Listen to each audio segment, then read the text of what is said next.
Hey guys, what's going on? Paul here. Welcome back to another Cardano video. Today I'm joined by Mantas from the formerly Aada team, now LenFi. We'll talk about the rebrand, which I think is very good on the name. And Mantas, you're very welcome. Looking forward to diving into the protocol and everything you're building on Cardano.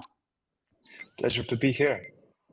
Yeah, so I think this one is probably long overdue that we had a chat about everything you guys are building. You've built up a really good community, lots of people very interested in the protocol. Lending and borrowing was something I was really looking forward to coming to Cardano. And when you launched peer-to-peer, I put out a tutorial at that point. And now you're getting to the next stage, which is V2, which is going to be the pooled lending. So I suppose I'll take a step back for people who haven't heard of LenFi and you guys, the team behind it. Can you give the high-level introduction, and then we'll get into the different aspects of the protocol you've built? Yeah, so Aada was our first project that we assembled the team for.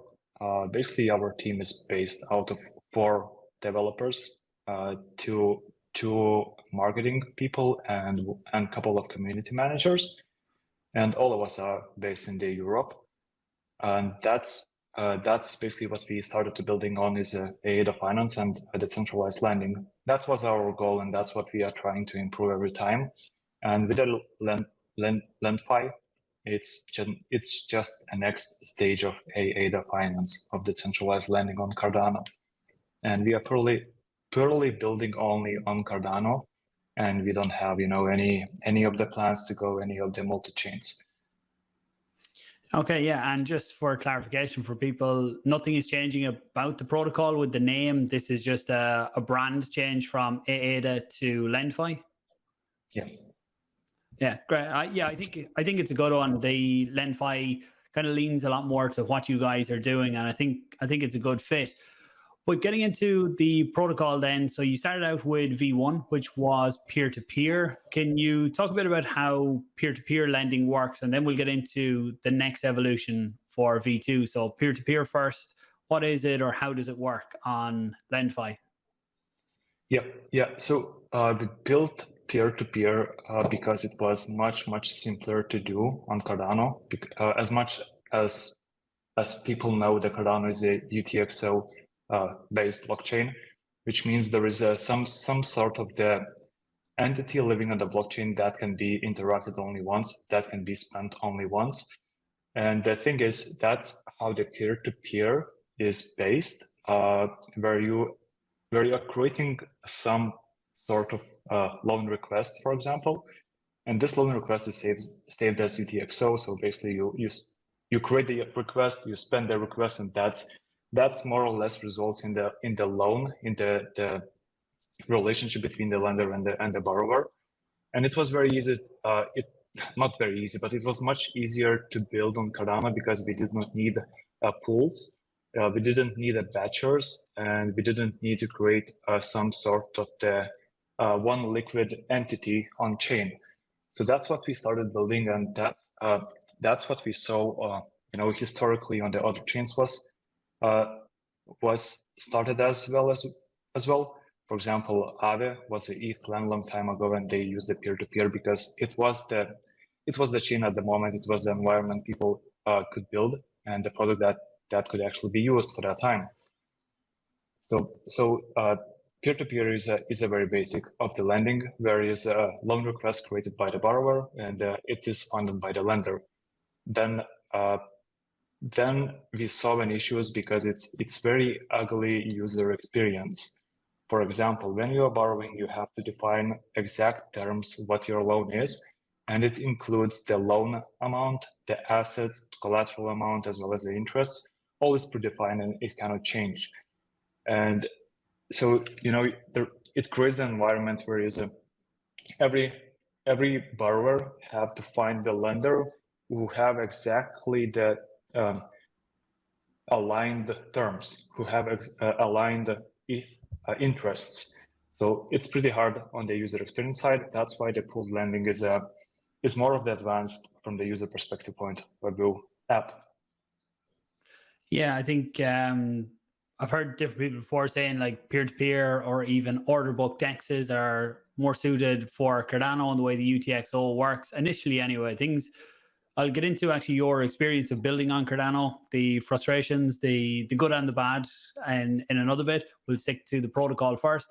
But that's what I find about peer-to-peer. Sometimes it's hard. If you want instant liquidity, you can't go in and just be able to pick up a loan all the time. Or me, as someone who needs liquidity, there mightn't always be someone to match that on the opposite side, where pools lending generally means once there's decent liquidity in the protocol, it means that there will be something there at any stage, and the fees then are worked out based on supply and demand. So going into, actually, there is the idea of NFT bonds that's both in peer-to-peer, and will that be in pools too? Yeah, on the peer-to-peer, we have NFT bonds for both lender and the borrower. Those are different types of the bonds. For the pooled lending, we are keeping only the borrower bonds. So when you are taking out the loan, you are getting the bond. That bond is transferable by any of the wallets. While on the lender side, we are using LP tokens.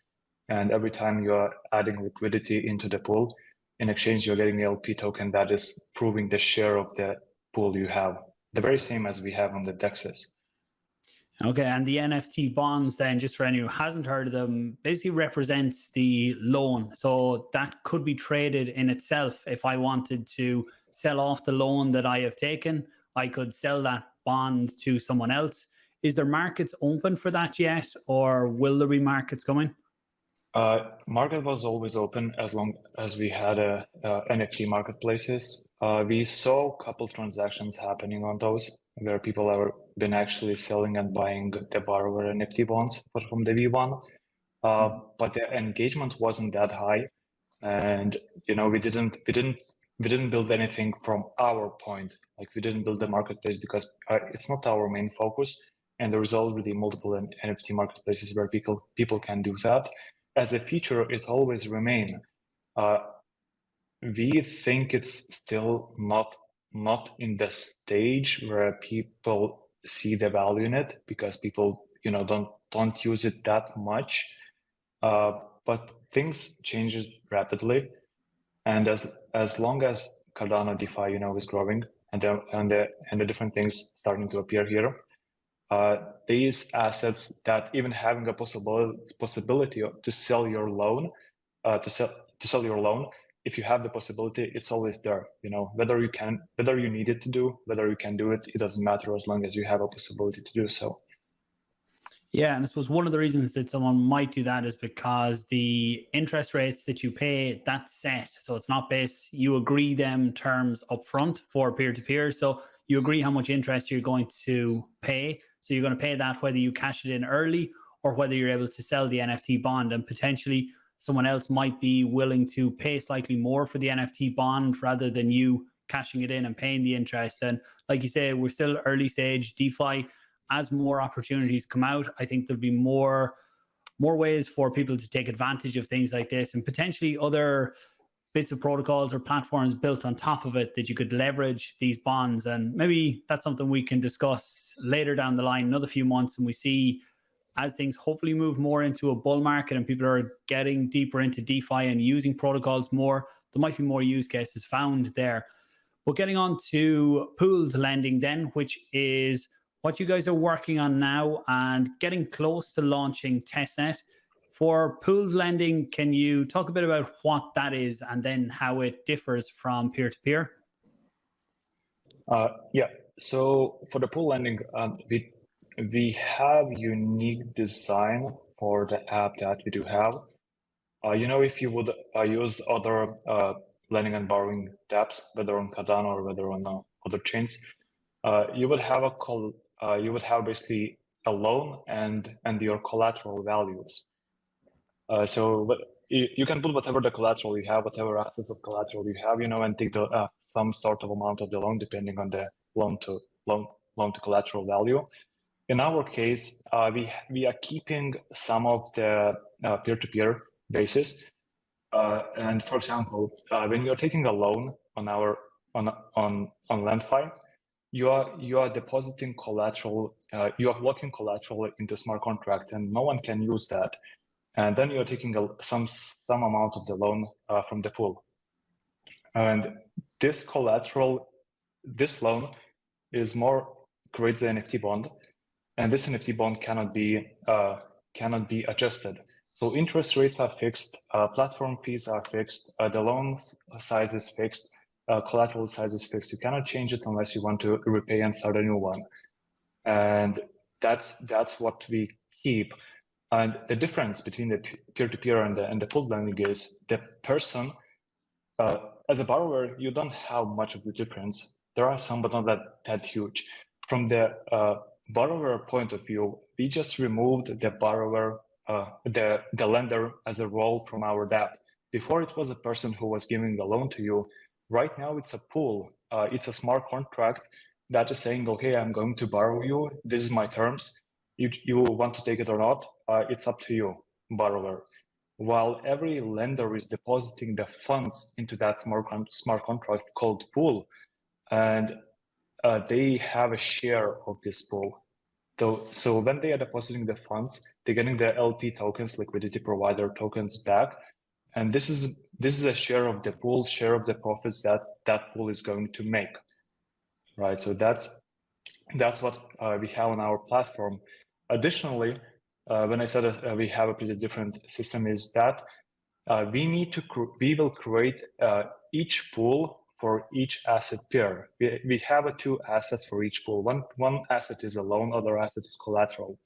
So for example, on our platform, you will see 2 different, you will see a pool of borrowing min swap tokens and leaving a collateral of Aada. You will see another pool where Aada can be borrowed and leaving collateral of min tokens. Then every token will have a different pair, and this is how our platform is going to be built. The thing is also, since we are really going for decentralization, and when you have a pooled lending, there is a delegation issues. When you are delegating you're getting Aada into any of the smart contract, which is delegated to any of the stake pool. If you reach more than 68 or whatever the amount of million Aada it is right now, you are going to get a less rewards for that pool.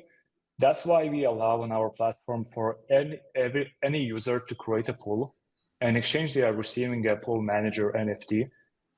And this pool manager NFT allows the pool creator to manage the stake of the pool, the delegation of the pool. They can delegate to any of the stake pool, while the stake pool rewards, the delegation rewards received for that specific pool can only be withdrawn to the pool as a reward. So basically, you cannot win from the rewards unless only you can delegate these Aada in that pool to any of the stake pools. So this mechanism is going to solve the issue of oversaturation, because if the pool is getting a lot of Aada, people will stop depositing to this pool and they will go to deposit to another pool. And that's how the rates will decrease, and that's the way. Okay, so a few different parts there I want to go back to. The part about people opening multiple pools is interesting. I want to talk about that, but I'll go back first to fees. So you said that they will be set in the beginning, so there won't be a dynamic fee system based on supply and demand, will there? It will be whoever opens up that initial pool, they set what the fee is going to be on that, do they? There are a couple of fees. One is the interest. So interests are based on the demand and on the supply and demand. If the supply is low and demand is high, the interest rates are going to increase. Yeah. But when you take a loan, you set the interest rates at the time of the loan. If you got a loan for the 13% interest rate APR, this is what you're going to pay for the whole loan until you repay. It's not going to become 14 or 1%. It's going to be 13% all the time. Additionally, go ahead. No, continue. Yeah, additionally, there are other fees. You probably know there was some other projects saying that we can, on Cardano, there is issue of a fee market. That's the big of the issue, because basically anyone could spam the chain or spam the protocol without, and not to get in order simply to deauth the actions, so the loan doesn't get liquidated, so DEX doesn't transfer something or so or so. So we are solving this through the platform fees, and every pool can have a different platform fee that is managed by the DAO. We don't have a mechanism, to vote for these fees, but we have a mechanism that will allow to add voting at any time in the future.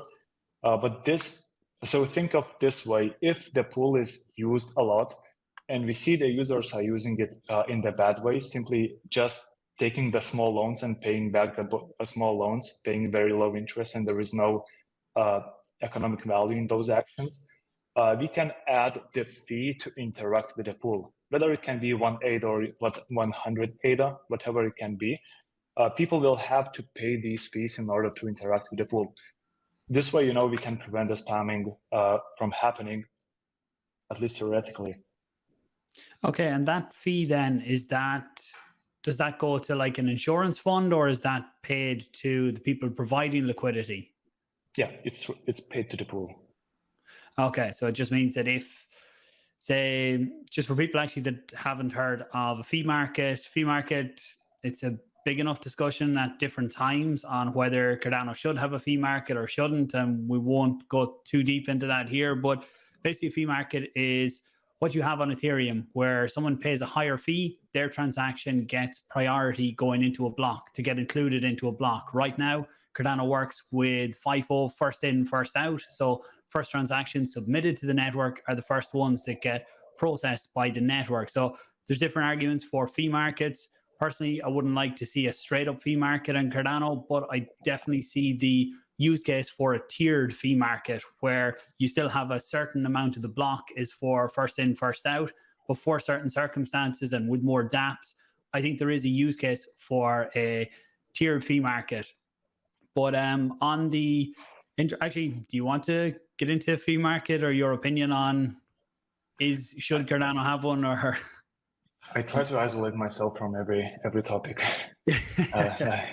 Yeah, I don't know exactly. I haven't thought about it. I'm pretty sure the current isn't first in, first out.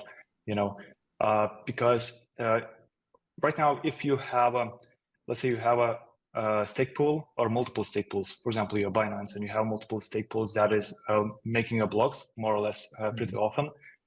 You can submit the transactions faster than the average Joe who doesn't have access to those stake pools. If you submit a transaction to a mempool of these stake pools, they're going to be submitted to chain and approved by chain much faster than that. So it's unfair. Even the current state isn't fair enough, even if it sounds like it should be. Yeah, it's definitely a complex talk, and maybe at some point I might try and organize a podcast, get a few people, developers, community people on to talk all about it and give different perspectives on it, because there's a lot more to it than saying yes it should be or no it shouldn't. There's good and bad to it. But back to the protocol. So the part that I'm interested in on yours is that there can be multiple pools for the same asset. So let's say the Aada token. So there is one pool opened up on that where people can provide Aada as collateral, and then people take out loans on the other side of it. But what's to stop people opening 10 different Aada pools and diluting, I suppose, the collateral that's there for people to borrow on the other side? Or how do you manage something like that? That's why we have a filter and very huge helper called UI website, the client. That's the place where people see the things that we think they're supposed to see. There is nothing preventing creating multiple pools on the DEXs as well. There is no some sort of entity saying, okay, there is already a Aada pool on MintSwap, so you cannot create that. I assume you can do this on the DEX. The same is on our platform. While the client, the website that we are going to have is going to allow you to access as much of pools of information as possible without harming your user experience. You know, if you're a very simple person and you just came to our site and you just want to deposit Aada and go away and get some interest rates, that's fine. You should be able to do this without much of the headache. If you come there and you try to find multiple pools, I don't know, not maybe the first, but a second or third pool based on the liquidity, you should be able to do this. So, you know, we try to get a client as good as possible. It's going to take time. That's the hardest thing, is simply to get a client so many people can use it. But that's the filter. You know, that's a very huge helper for every user who is interacting with the chain. Yeah, it is possible on dexes. You see sometimes, unfortunately, you see posts where people have used a pool that didn't have much liquidity and they done a market buy or something like that, and when it didn't have the liquidity, they got back a lot less tokens than they wanted. So the UI is very important there. And if I provide Aada tokens as collateral, on the opposite side of that, for people who want to lend out the Aada tokens, will there be set tokens that they can provide as collateral, or how do you manage that? Will they just be able to use any token that's listed on the platform as their collateral to lend out Aada? Yeah, so the user experience looks like this. Let's say you come to our app and it's very clean, and then you need to create a pool. When you're creating the pool, you are saying, I'm going to deposit Aada, and I am going to accept this token as collateral. And you define what token can be accepted for this collateral, and it's going to be one token. So the pair is 1-to-1, right? So you deposit Aada, and you accept as collateral Aada, right? And that's one of the pools. And when borrower comes and see, okay, here is a pool, and they are borrowing Aada, and they ask for Aada collateral. This is, if you take the loan from this pool, you have to leave this collateral. You know, there can be multiple pools. It's up to you as a borrower. But for this pool, that's the parameters you cannot change. Okay, so each is going to be 1-to-1, and it's up to the person creating the pool. Is there a reason for going with that as opposed to allowing me to set? So I'll keep using Aada, as that's yours, Aada, and setting that people could provide collateral in Aada and say World Mobile Token and JED. Is that possible in the future? Or maybe it's not needed. Maybe multiple pools is a better solution. It is. It would be a better solution to have multiple tokens, but we had 3 words on our whiteboard saying that's the biggest priority for us, is that the app is decentralized.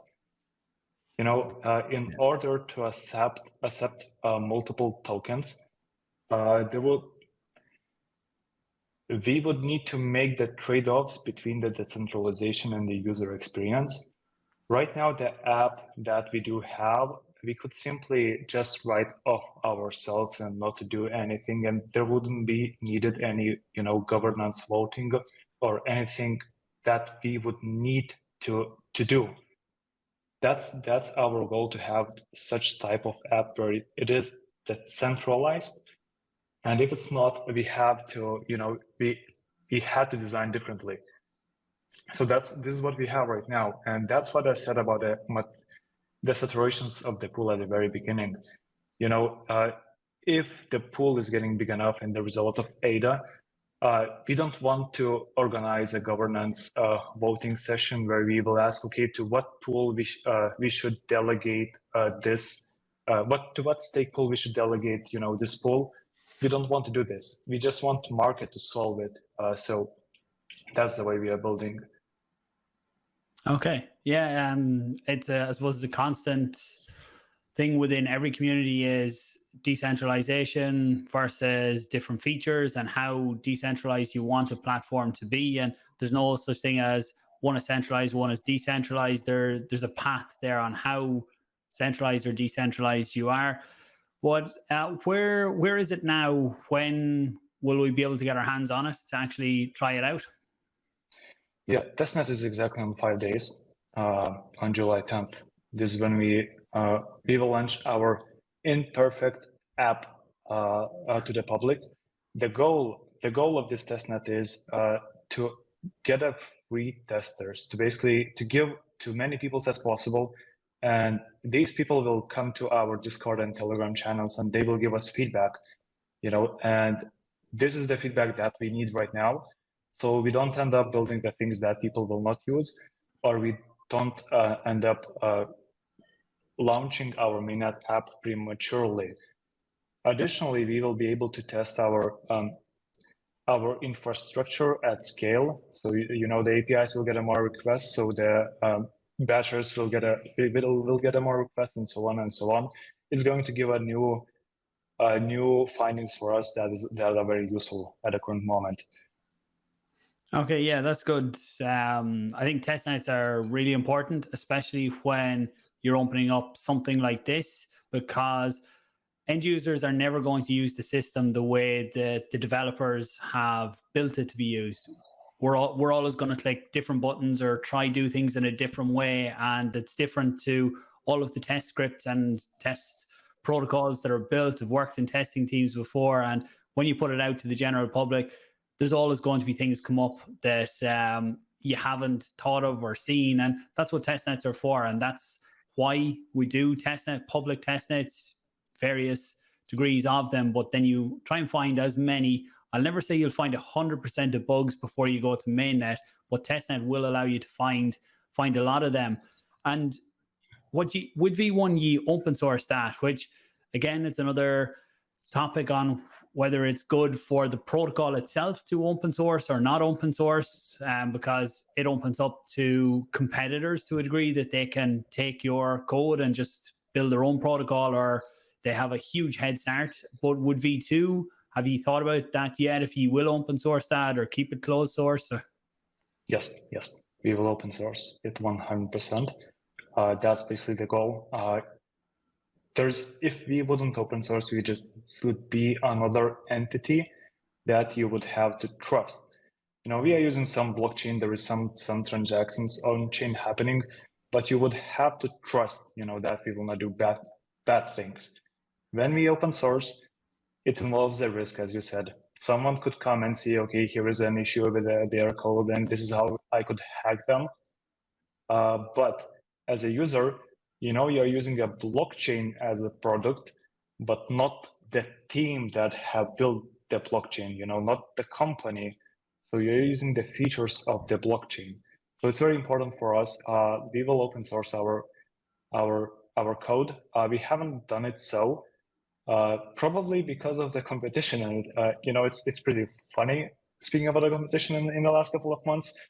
But if competitors can only copy us, we are just fine. It's okay. Yeah.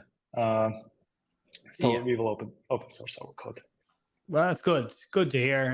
It's good for the Cardano ecosystem, and not even just that people can come in and copy it and have that as their protocol, but it gives other protocols so many ideas on how they can build. And it's a good example for people how to build. And it is only one block in the protocol. It is the smart contract. It's not going to be, do you open source your off-chain code as well, or just the contracts? I'm afraid the huge part of our off-chain code is going to be open source, because our app is using, Lucid library, and we build it most on the client side. So, if you would go to click the right button on the website, click source, and you would see a lot of code, how transactions are built, a lot of features that we are using. But since we are just fully open source platform, it doesn't matter.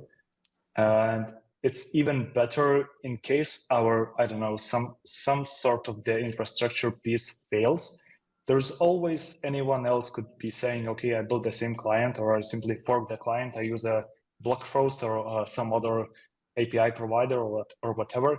You can generate transactions here, whether it's a GitHub page, whether it's a, some custom domain or whatever it is. That's fine. Okay, yeah, and in time maybe we will see other UIs built on top of the protocol, that the protocol is there, that's what's underneath, but you can have multiple UIs interacting with that at different stages. And on the token, we see with other pools lending where there's incentivization. So you incentivize people to provide the tokens as collateral, or you incentivize people to take out loans on the platform. How are you going to do this with the LenFi token? Yes. We are building farming contracts that will allow to create the farms where the params are set to what pool LP tokens can be staked there. So, for example, if you're providing liquidity into a Aada pool, you can farm these LP tokens in that smart contract, and in exchange you will get a rewards. And we will create these pools for some of these farming pools for some of our lending pools on our platform. Okay, so if I provide liquidity, I would need to take the LP token I get then and put that into a smart contract, is it? Yeah. And will they be single-sided or double-sided, that where I would have to put in something else as well as the LP, or it's just the LP token? Just the LP token. Okay. And the interest rates that come out on that, so I suppose there's going to be multiple different pools created. How would the interest rates be worked out on that for the farming? It's always a balance to attract liquidity, attract people to use, but not, I suppose, damage your own token at the same stage with too much supply coming onto the market. Yeah. So it's a broader topic, but so anyone can create the farms on our platform. That's by design. Okay. The UI, again, it will filter what is useful, what is not. But anyone can create the farms, and they can leave the rewards in the pool. When I'm creating the farm, I'm saying, okay, I will pay this amount of the tokens for anyone who is taking for this period of time, who is farming for this period of time. These are the rewards there. I cannot say what the rates are going to be there because I truly have no idea. I don't know how much of liquidity we should expect. I don't know, how much of the rewards there should be given. Speaking about the interest rates, I think when you are borrowing money, the interest rate is the money you are getting paid to taking the risks. And if the app, for example, in our case, if the app is pretty safe, it's okay for you to get a lower interest rates because the risk is lower, right? If the app is very risky to use, for example, if the token, is very risky to hold because its price might go down, you would see a high up APRs in all the ecosystem. For example, for some of the even Cardano tokens, you get a huge APRs in there or here, simply because it compensates you for the risks. So I would really love to see our app having low interest rates, simply because it means app is safe and liquidity, users are okay to use to get low interest rates because they trust the app. Of course, we will need to attract liquidity at the very beginning because it's a double-sided problem. Yeah, it's not an easy one to get right, and sometimes we see protocols give too much initially, and it has a big effect on the actual token price. But it's a balancing act to bring in users and bring in real users that want to come in and use the protocol and use the loans that they take for getting involved in something else, and not just for the interest rates that they can earn on that protocol alone. I think that has covered a lot of the topics that I wanted to get through today.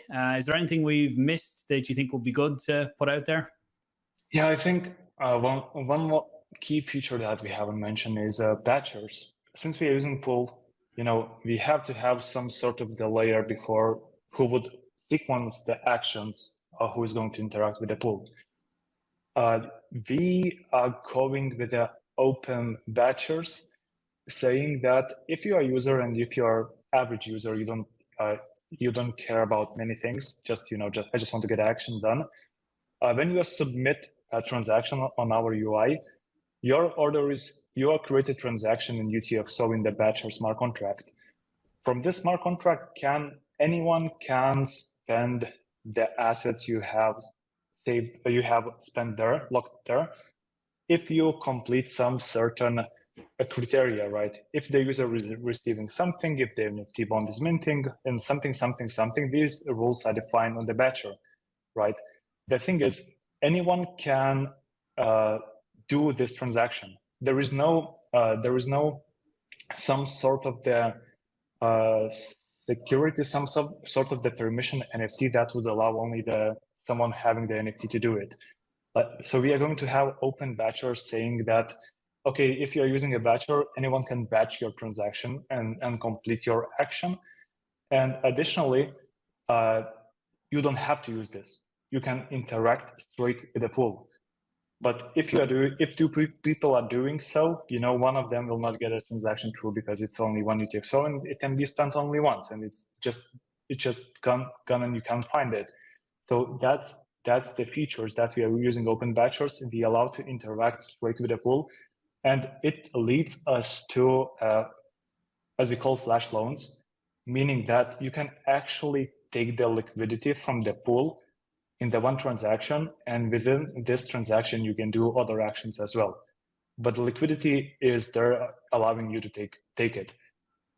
So, okay, interesting. I was going to ask questions on the batchers, and then you mentioned flash loans, but just on the batchers. So, have you built a client that someone like me could install on a server and run alongside a Cardano relay, or how will that work? Yes, we do. Right now, we are on our Testnet Launch. We are going to run our batcher, which is more or less a node code, TypeScript code running together with the Lucid as well as BlockFrost.